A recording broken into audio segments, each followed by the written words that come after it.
especially of the atomic world. In classical physics, science started from the belief, mind you, or should one say, from the illusion. See his words. The word illusion comes here. From the belief or from the illusion that we could describe the world, or at least parts of the world, without any reference to ourselves, the perceiver. Classical physics could ignore the perceiver. Only the perceived world studied. And yet it is an illusion. This is actually possible to such large extent.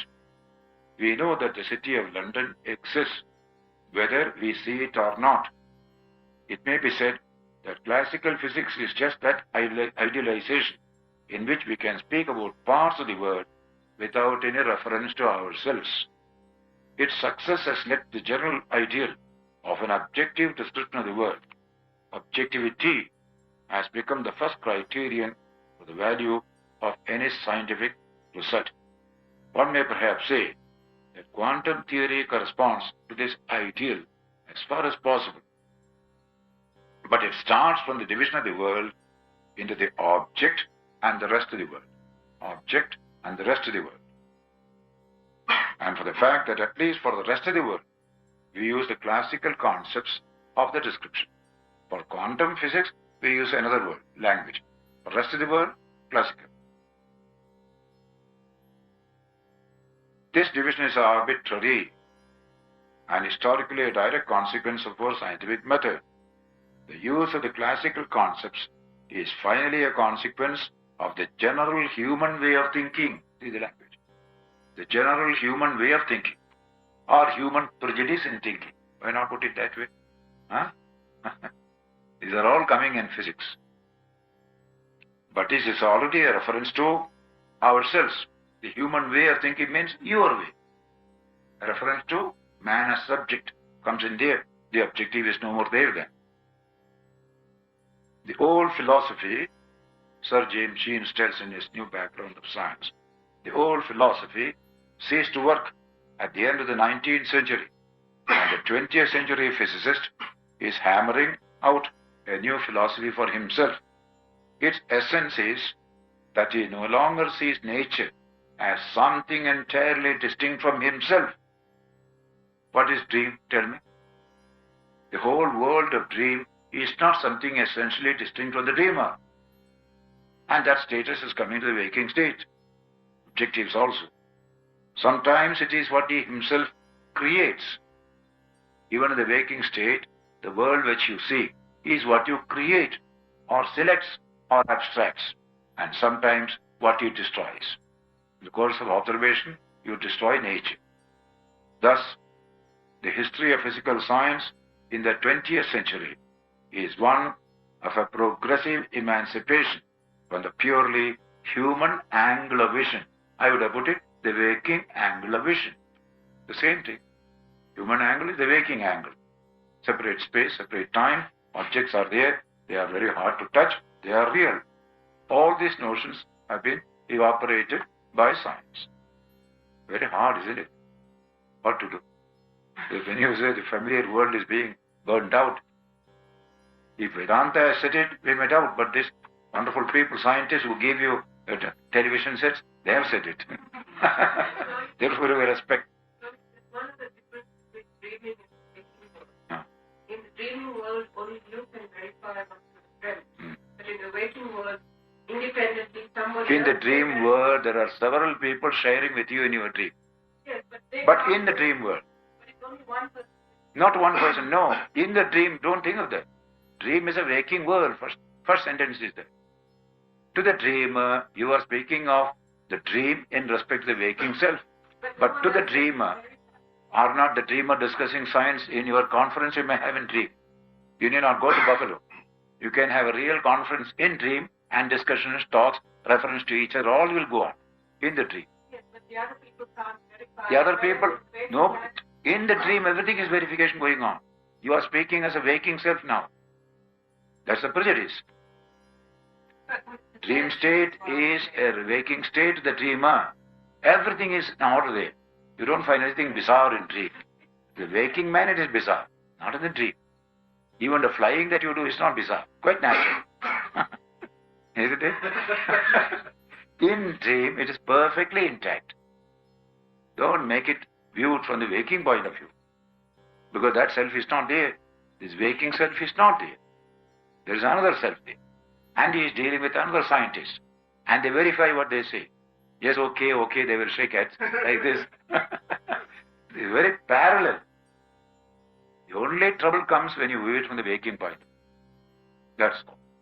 But you said that 10 minutes ago. Then the dream, that's why that man said, why not study the waking in point of view, the dream? The butterfly that I saw dreaming about me, and I dreaming of the butterfly, which is correct. He said, Taoists are telling it.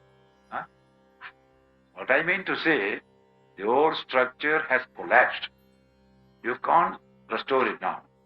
According to great authorities in science, you must hammer a new philosophy for yourself. The essence of that, he said, therefore, he no longer sees nature as something entirely apart from himself. Nature includes man also, not so in classical physics. You are an outsider looking at nature. That is gone. If that is gone, you come to the dream state. In dream state alone, you are part of nature, not the waking state. Thus, genes. Thus, the history of physical science in the 20th century is one of a progressive emancipation from the purely human angle of vision. Waking angle of vision. That's the meaning. The physicist who can discard his human spectacles and can see clearly in the strange new light, that which assails his eyes then, finds himself living in an unfamiliar world. That's what we have trouble now. The world revealed by science is unfamiliar world. We are familiar with these objects, we are able to handle it, we are apart from it, all that, which even his immediate predecessors would probably fail to recognize. The old science, which pictured nature as a crowd of blindly wandering atoms, claimed that it was depicting a completely objective universe, entirely outside of and detached from the mind which perceived it. That was how we considered till now. Modern science makes no such claim, frankly admitting that its subject of study is primarily our observation of nature and not nature itself. That's a very humble submission. The new picture of nature must then inevitably involve mind as well as matter. The mind which perceives and the matter which is perceived, and so must be more mental in character than the fallacious picture which preceded it. This is purely from the scientific angle of today. The picture is more mental than physical. And the only experience is dream, which can confirm this particular truth. And space-time unity you get only in dream, not in the waking. In dream you find unity of space and time. See, the moment of dream makes for time. And you find a space in it. But you can't get a separate space because constant movement is there. So time and space is welded in the dream state. But it seems different. Right? Yes, when you study the experience in dream, you find whatever scientist is claiming for the waking world, you already find it in dream. A time-space welding. So how do you weld space and time? Take an example. Here is a train starting from Sydney to your town, 130, 40, 50 miles or so. So you put it as a graph. This time, distance. This is time, this is distance. Here is Sydney. Now this train is going to this town. What's the name? I forget. Bathurst. It's going to Bathurst. Now, how do you picture the movement of the train which involves space as well as time? So this is time coordinate, space coordinate, and it is here. So the first hour you got here. First hour, 40 miles. So 40 miles, 30, wherever there's point in that graph, you put a dot.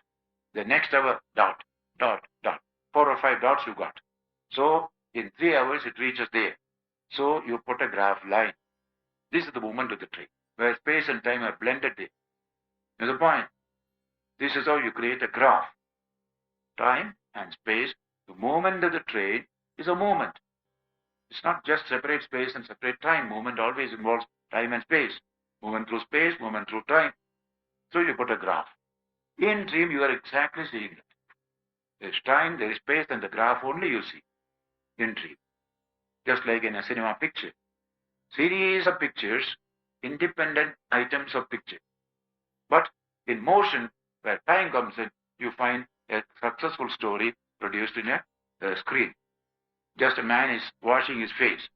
First picture like this, second picture like this, third picture like this, fourth picture like this, all spatial, individual items.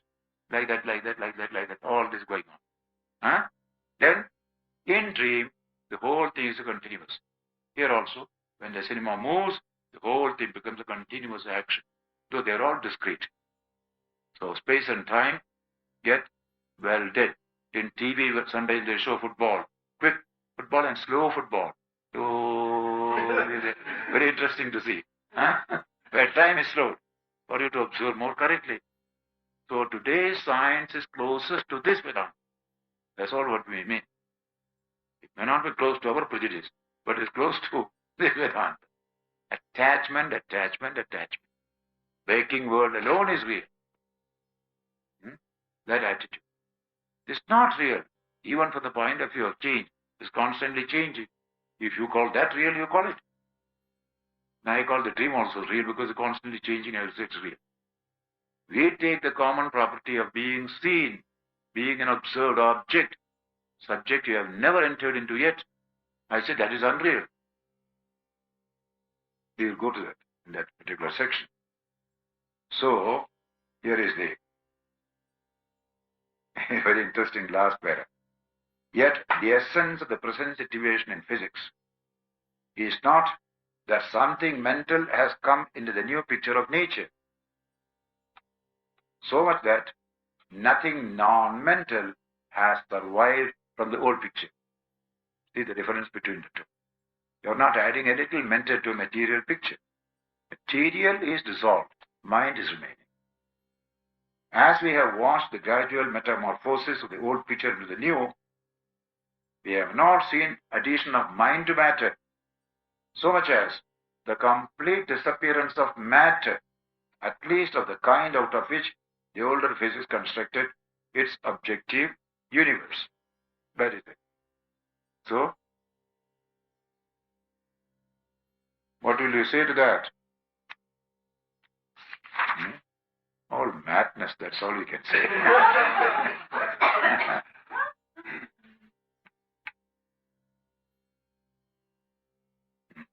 Waking reason, waking logic.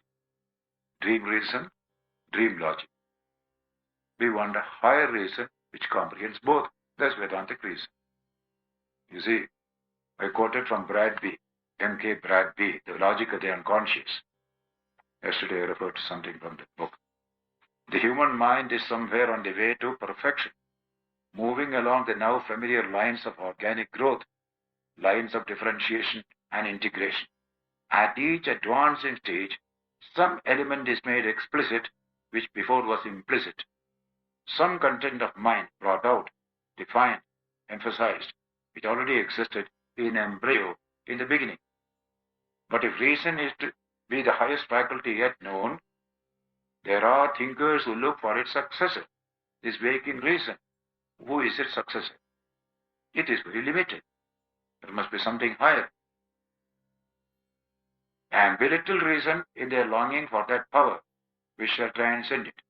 A power, they hope, less arduous, but the power transcending reason may, however, be best served by those who develop reason itself, the height of its capacity.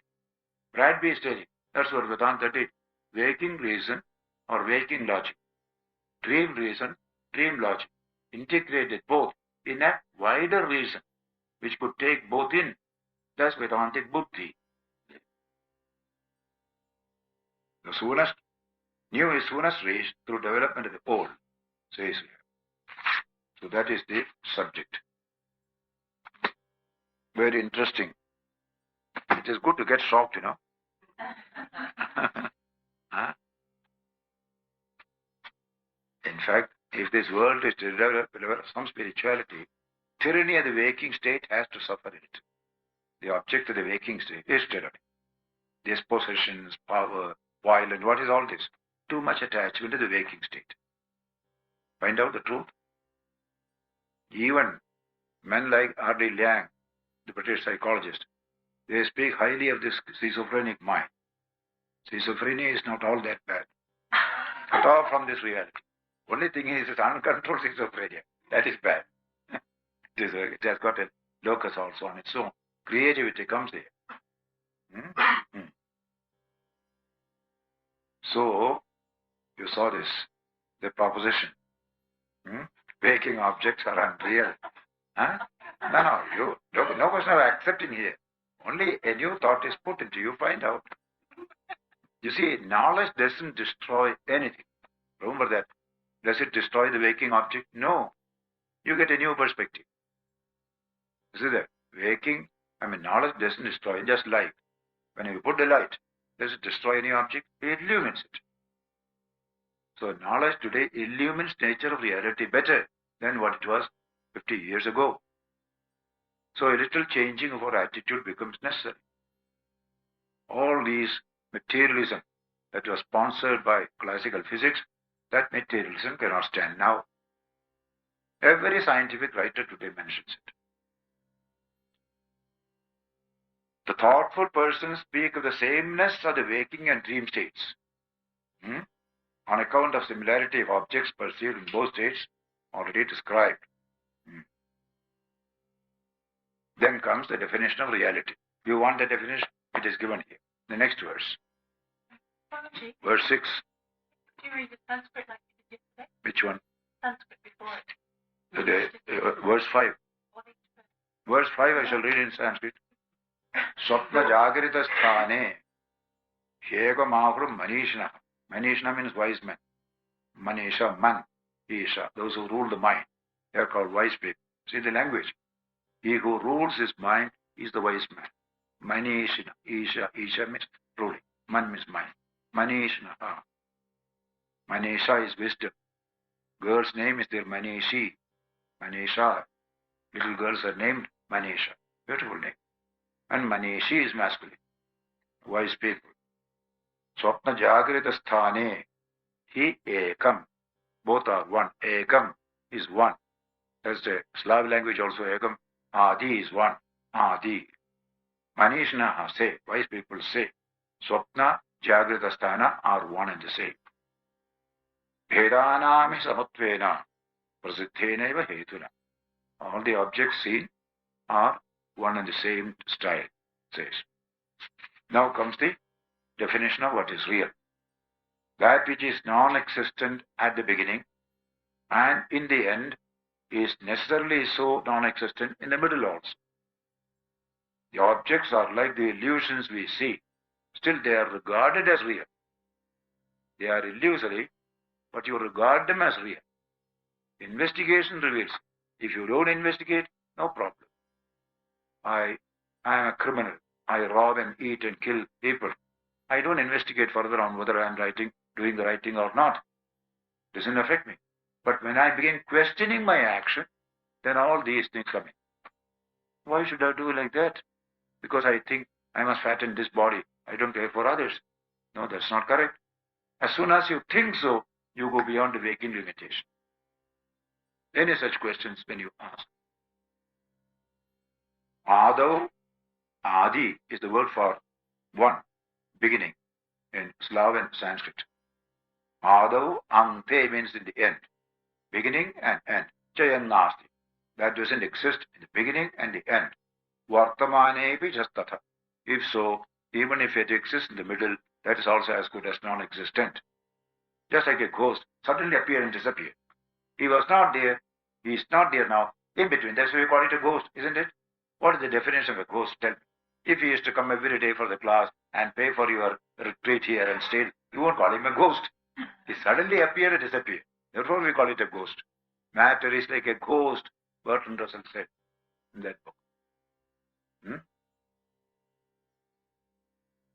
Vitataihi sadrisha santo.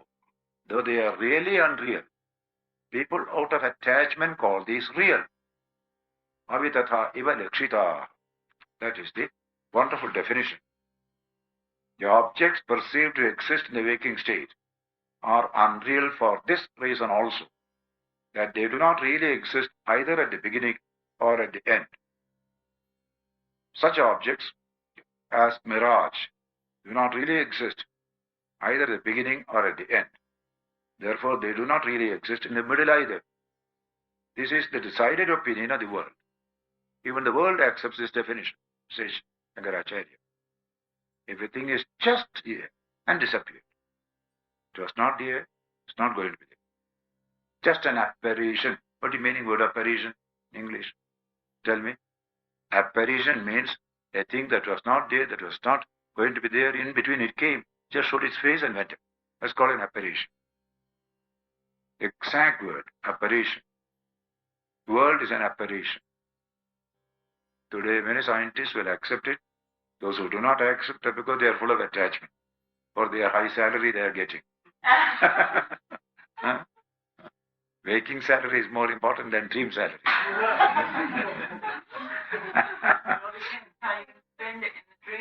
In the dream, that money can be spent there, like our currency.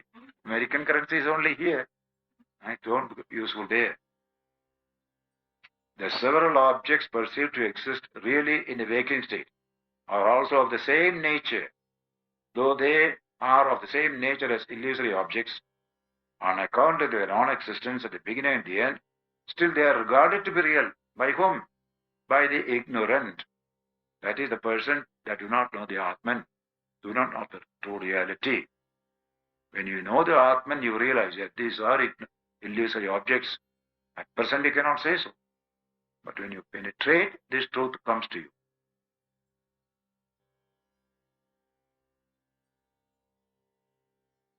Illusory objects are those which have no existence at the beginning or at the end. And now when you look at the cloud, you see it like Australia. After some time it is something else, something else, something else. Constantly changing. The whole thing is unreal, illusory. The Karika emphasizes the non-existence of the perceived objects at the beginning and at the end. You perceive a thing, next perception is already changing. This you become more clear when you do particle physics. Every quarter, a fraction of a second, it is going, changing, changing, changing, coming to birth, disappearing, coming to birth, disappearing, constantly, at a low atomic level. The ego is the perceiver, the druk, of all objects seen. Ego does not change, it is the witness of all changes. Perceived objects are known to be illusory or unreal in comparison with the perceiver. Remember that. Because we don't deal with the perceiver, these are all real to us. When you deal with the perceiver, these are all unreal. They come and they go. Pradikshana anyatha sabhava. Yes. Then, one argument is there. But these waking objects have utilitarian value. Dream objects have no utilitarian value. You raise that question. That is the next verse. They have also their utilitarian value. Perfectly. Yes. The serving of a purpose or the utility of these objects of the waking experience is contradicted in dream. Therefore, they are undoubtedly admitted to be illusory on account of their being with a beginning and an end. Waking objects are real because they are utilitarian, but they are negated in the dream. All the food that you ate, they are utility in the dream and the waking. Go to dream, you are hungry. All that food is gone. Where is their utility there? So, Shankara's commentary says, the objection. The assertion that the objects perceived to exist in the waking state are illusory, like those of dream, is illogical. Whatever you say, the objection itself says here, is illogical. It is because The object of the waking experience, such as food, drink, or vehicles, are seen to serve some purpose, utility. They appease hunger and thirst, as well as do the work of carrying man to and fro. Our fine motor car, waking. How do you say it is unreal? It serves a purpose. Very good argument. Therefore, the conclusion is, objects perceived in the waking state are unreal, like those seen in dream is a mere fancy. It's not true. It is separate. That is the objection. And the reply comes, it is not so. It is because serving a means to some end or utility in respect of food, drink, etc. is contradicted in the dream. Whatever is useful in waking is not useful in dream. What is utility here is no utility there. A man in a waking state eats and drinks and feels appeased and free from thirst. But as soon as he goes into sleep, he finds himself afflicted with hunger and thirst, as if he were without food and drink for days and nights. I am sure all of you must have had such experiences.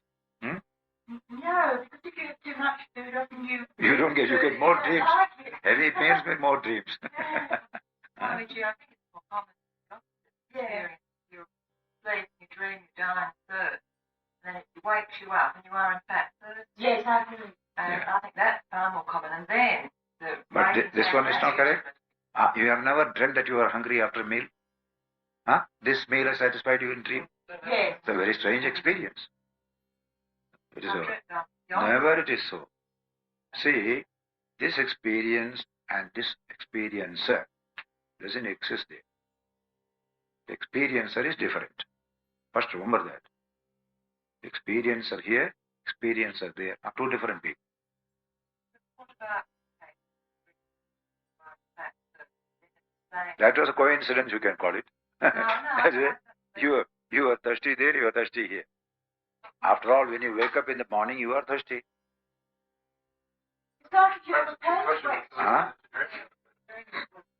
Nothing unfamiliar is mentioned here. Whatever is mentioned here so far is man's experience. Don't you think a poor man dreams that he is rich? Isn't it? Doesn't? Why should it be so? If he is poor here, he must be poor there. Why should it be so? I think physiological things do something strange. So whatever it be, what is contradicted is utility. The utility here is contradicted there. And that utility is specific to that state. Dream utility is perfectly correct utility in the dream. No reference to waking. Waking utility has no reference to dream. That's all what he said. When a rich man can dream he is poor, what does it show? This utility doesn't function there. All his bank account is telling there, he doesn't know it is there. Swami, my great problem is, you keep on saying there's a dream ego and a waking ego. Now there's got to be a substratum for them both, which must be the Atman. From the point of view. Therefore, there's no reason why you shouldn't sometimes get to mixed up. From the point of view of the substratum, a higher logic, beyond waking, beyond dream, is trying to investigate the subject. You see, that is a higher logic. If the only waking logic will dismiss the whole thing as nonsense. Isn't it so? Waking logic will dismiss the whole thing as nonsense. But not so the higher logic. Modern science has got that higher logic. This is the great thing that I just don't understand, because we're all trying to awaken the witness, so that something... We are coming to that. You can never come to that without coming to this conclusion. Unless you are shaken from that waking ego state, you can never come to the witness state. A witness is objective. From what? Unless you're shaken from what? Shaken from that tyranny of the waking ego and its assessments of things. That is our habitual thing. To break from a habit is difficult. Waking ego and waking evaluation. That is a habitual thing. But it is because we have not investigated the truth. When you investigate, you find these new differences coming up. Waking ego's assessment cannot be taken as final. As the physics tells you today, classical and non-classical. That's all. You must come to terms with this new physics. That real world has ceased to exist now. The waking ego has its own value system. Yes, and the dream ego is its own value system. And the witness self is trying to understand the two impartially. Doesn't want to destroy one in place of the other. So, Like,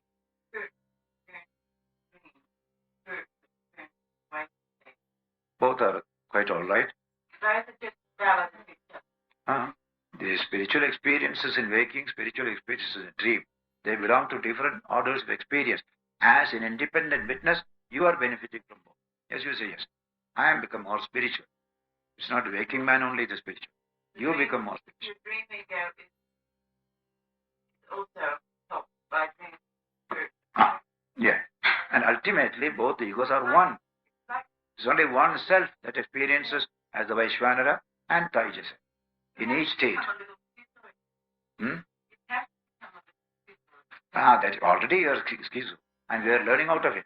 See, you go to office, sit on a chair. See, Mr. John is at home with his wife and children. Mr. John is in the office. Two different egos are functioning.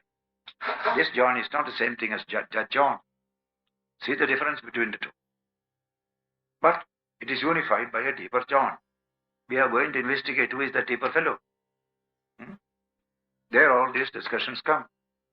Where is that John who runs through all the Johns?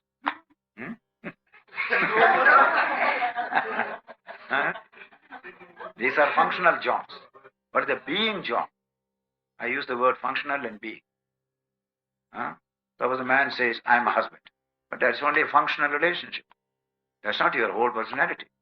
What is your being? Unless you detach from that function, you cannot never understand your being. No, I am always husband. Only husband. Nobody can say so. He is a texture of 1,000 relations. He is only one of them. But what is that real you? For that investigation, you need all these things. Until you are shaken from that attachment to the waking state, it will never come. Spiritual development cannot come without that detachment, the waking realities. Modern science helps you to be more spiritual, not merely material. I'm still confused. The question I asked yesterday, but I will try to formulate it differently. That reoccurring feeling during dream that I am aware of I am dreaming. What ego is that? You are not aware that you are dreaming. You are waking in dream. I'm waking in dream. You see, dream is a waking state. To the dreamer. No. The most important truth there. To the dreamer, dream is not a dream. It is a waking state. But to the dreamer, you can be aware in a dream that you do have a waking state. That is it in the dream itself. In the dream, Yes. You can pass through. For example, a dreamer in dream goes to bed, wakes up, washes, takes breakfast, go to work. All this you can do. You have passed through all the states because it is a waking state for you. because once I dreamed I was thinking, and I said in the dream, this must be a dream, I'll pinch myself. And then I didn't wake up and I said, no, it must be real. So you can relate. You see, what happens is this. You take things for granted. Then to remain at this limited condition of the waking state. When you are not satisfied with it, you investigate. Then the world tumbles down. When you are Swamiji's wry face, the world tumbles down. That song, children's song like that. The whole world tumbles down. When you investigate. No, I don't want to investigate. I just want to keep quiet. That's called ostrich policy in English, we say.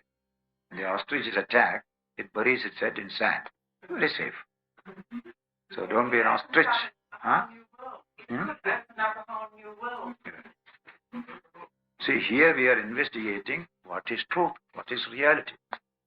Attachments have no place there. If ultimately I find this waking world alone is real, my share market and all these things alone real, no harm. That is our God, the God of Moloch. English we call it Moloch God. Moloch is war God. Okay. Babylonians, Assyrians and all that. Moloch of war. So worship the Moloch, if that is the final truth. If not, depose it, find out the truth. So investigation. The world is real till you investigate. The dream is real till you investigate. When you investigate, both cease to be real. Investigate is the word.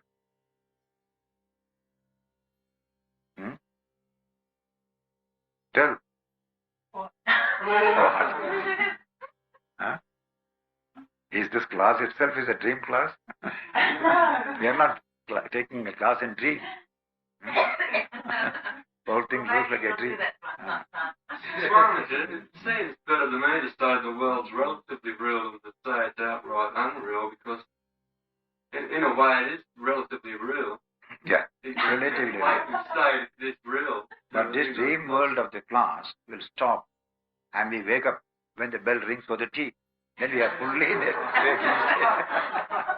Fully in the waking state. I agree with Robert, because it seems to me that the sleep state is almost further than the waking state. You are talking on behalf of the waking state now. No, You have not taken an independent point of view. I'm talking from dream psychology. The fact that when people dream, subconscious things that come into the mind in the All that is accepted for clinical purposes. It is not investigating the truth of what you see in the dream or in the waking. The whole subject is clinical. When you wake up, you will the dream, the dream that you want to have, you can will it. You can't dream that. Yeah. If you take the dream as an appendage to the waking, perfectly all right. That's what Freud asked you not to do. Is it that? Dream has its own status. Interpretation of dreams, he calls it, you see. And he is only opening a little lid of a profound subject. Says this waking intellect. What is it? Just a fugitive in the hands of the subconscious forces within man. This intellect can be upset in no time. Waking values, waking world, everything upset. When you suffer a little mental breakdown, like a breakdown, everything changes. For the man in the mental hospital, where is that waking reality? There are people who sweep the floor, all the while crying, I am Queen Victoria. There's no coordination to experiences there. He takes the broomstick, puts it on the bed, and stands in the corner. He is the broomstick. Broomstick is the person, I am the broomstick. He stands in the corner like this. Absolute waking reality is broken down for him completely. A new set of reality has come. Swamiji, when I tried to learn self-hypnosis, I used to go to these classes, and there were people who could put themselves into self-hypnosis, and they'd do that. And if they had a terrible problem that they couldn't face at all, the hypnotherapist there would, once they were under hypnosis, whisper to them that they would go through whatever experience it was they needed to get better in a dream. And they wouldn't remember it in the waking state. And quite a number of people got picked up that way. What? Catherine, you have to follow this. If you study dream from the point of view of the waking, for clinical purposes the waking, you get one result. Here it is the result, but it's the truth of it, human nature. Otherwise you can always deal with dream from the point of view, just like sleep. What is sleep? You get refreshed. Waking man gets refreshed, quite all right. But you are not investigating truth here. What does this dream and dreamless state reveal as to the true nature of man and the world? That is a philosophical question. Then only all this upsetting comes. That's what scientists do. When they saw truth in a material world and found an objective material world cannot exist, must be always related to the subject, then discovered a profound truth. They are not Freud psychology they are doing this. They are dealing with the truth. This is dealing with utility. How to put this man into health again. It's quite all right. But you do. There's plenty of scope for psychoanalysis, psychiatry, everything. But this is a different study of dream. Dream studied with a view to knowing what is truth, what is abiding, what is immortal, what is real. That kind of thing. Then only all these conclusions come. Then you transcend these states. come to a real observer, the seer, the self. It is my true nature. I exist in all the states. That's my true nature. I am the Turiya. Tattvamasi will come there. You don't miss anything by that knowledge. Only you miss your delusions. Huh? Delusions will go. Waking state will continue. Dream state will continue. Bank account will continue. Everything will continue. But knowledge comes. That delusion won't be there. And acts of delusion won't be there. That is knowledge. In the dream state, we use spiritual advancement within the dream state without coming to the waking state. Within the dream state, we can become a saint. Yeah. We can become a saint in the dream. Somebody dreamt, I am a saint, suppose. Very good. It is good experience. I am a criminal, it is a bad experience. I am a saint, it is a good experience. Because But that wouldn't make you wouldn't it will have a tremendous impact upon your total development. Waking, dream, both conspiring to make you spiritual. Not merely the waking. So dreaming about God, people getting a dream mantra in initiation, these are considered to be very good for the total man to become spiritual. And it affects the waking experience. I become more tolerant, more peaceful, more pure, because the depth of the personality has been touched.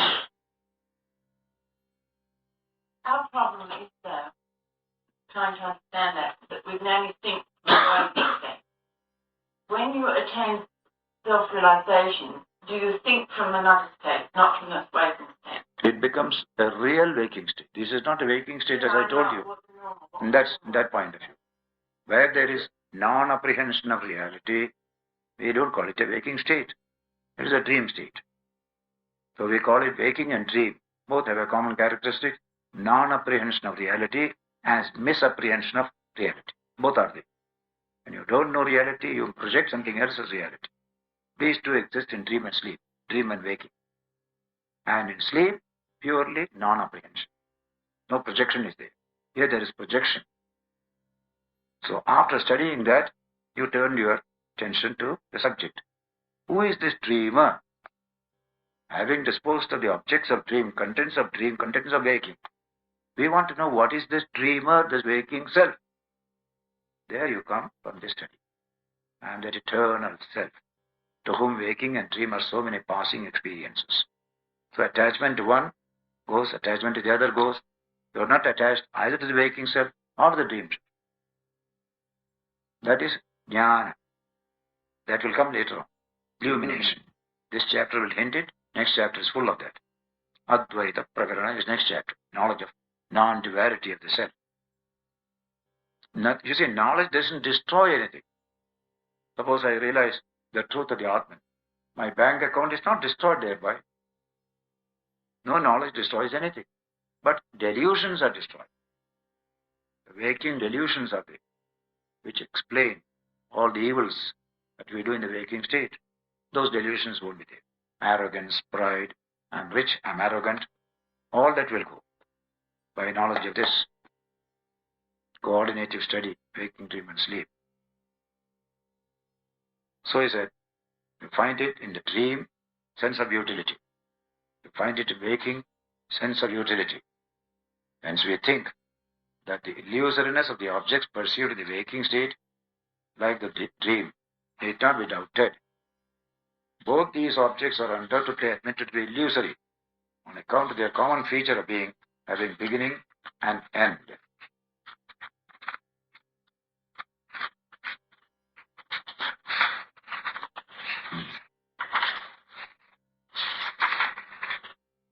That verse 6 is the criterion of reality. Verse 7 deals with utility. Verse 8, the objects perceived by the dreamer, not usually met with in the waking state, undoubtedly, owe their existence to the peculiar condition in which the cognizer, that is his mind, works for the time being, as in the case of those residing in heaven. Heaven, people see so many experiences.